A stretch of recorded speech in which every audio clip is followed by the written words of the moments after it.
Hey, it's Mike here. BTMW checking in here on Forest Ave. Looks like we got a pizza, chicken, Banks, more pizza, Burger King, another bank. Yeah, see what the people like, I guess. Food and money. So, but I haven't checked in recently and figured I should, because I noticed myself, I've been eating all right, but at the same time, been keeping track of everything. And God, the other day I went on this tuna fish binge. I don't even know where that came from. It was the strangest thing, I've never really been a big fan of it, and probably because there's really not much else in my house that has any fat content to it at all. So probably the mayonnaise is about the most unhealthy thing I got going there. So I don't know if that has to do with it or what, but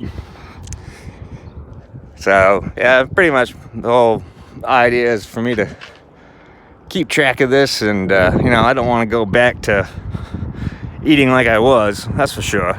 But at the same time, I got to remember that I've had pretty poor to absolutely poor eating habits over the years. At one point, I was eating nothing but meat, like 1.5 pounds to 2 pounds of meat every night, along with Cool Ranch chips. And I've had times where I sat down and ate over 50 Swedish meatballs one night, plus everything else at the dinner table. And actually, one night at the restaurant, I told the waitress I ordered 2 desserts, and I had been stuffing myself pretty bad that night. And like 2 entrees, 2 appetizers, 2 loaves of bread, 2 salads, 2 desserts, and I probably ate other people's appetizers too. And she suggested I not do it, and I told her I was going to come out of there eating those desserts, even if I had to leave an ambulance. So yeah, my all or nothing attitude has not helped me over the years in that area. So I just need to keep my eye on that for myself. And also, I think one thing that has helped me is, before I even get to the grocery store, I don't even fool myself anymore. Before, I would go and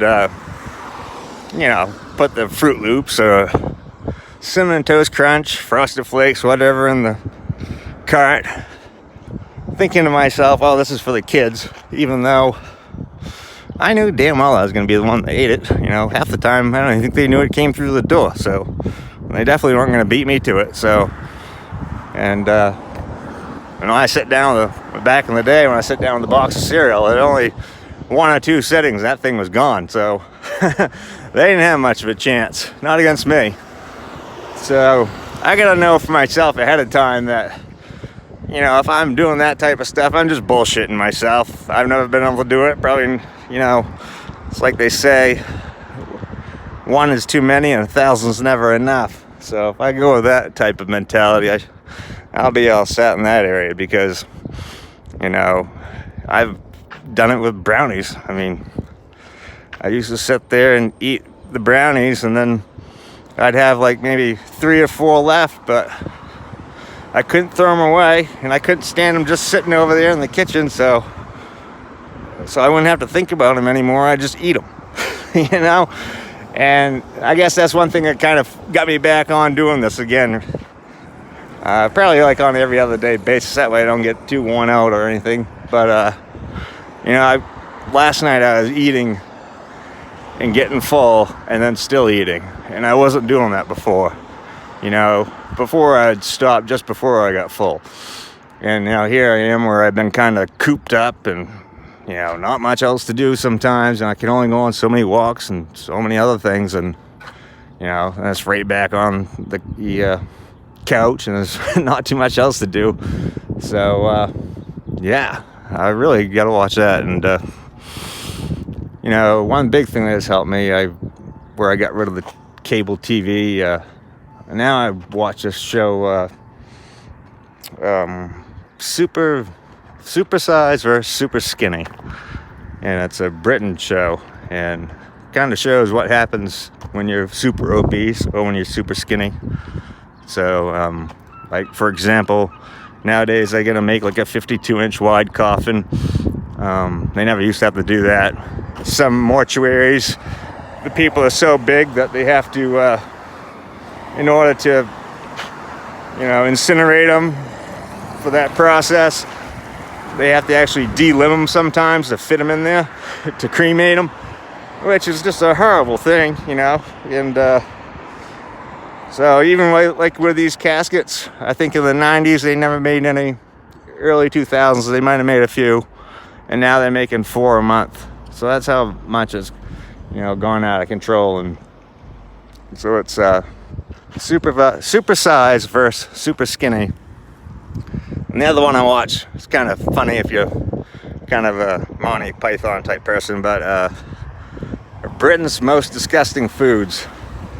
So if you're a fan of chicken, cheese, farm-raised fish, I suggest you might not want to watch it, or definitely have an open mind, because you're gonna have different thoughts after that. Along with the Food Inc. movie, Supersize, and the Supersize 2. I like that one.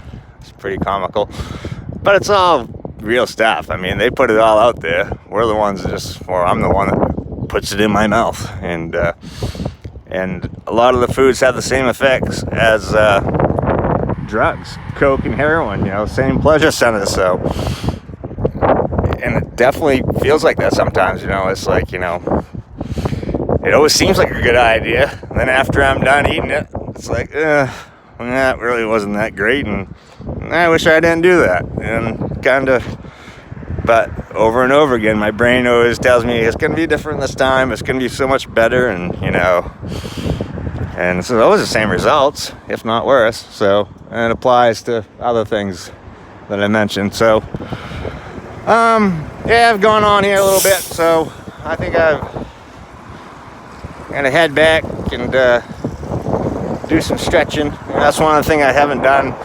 I talked about doing the yoga. I didn't do that yet, and so I'm getting on myself. It's like I really don't like saying things and then not doing it. So back at it again. So wish you all the best. Have a good night. God bless you. Love you.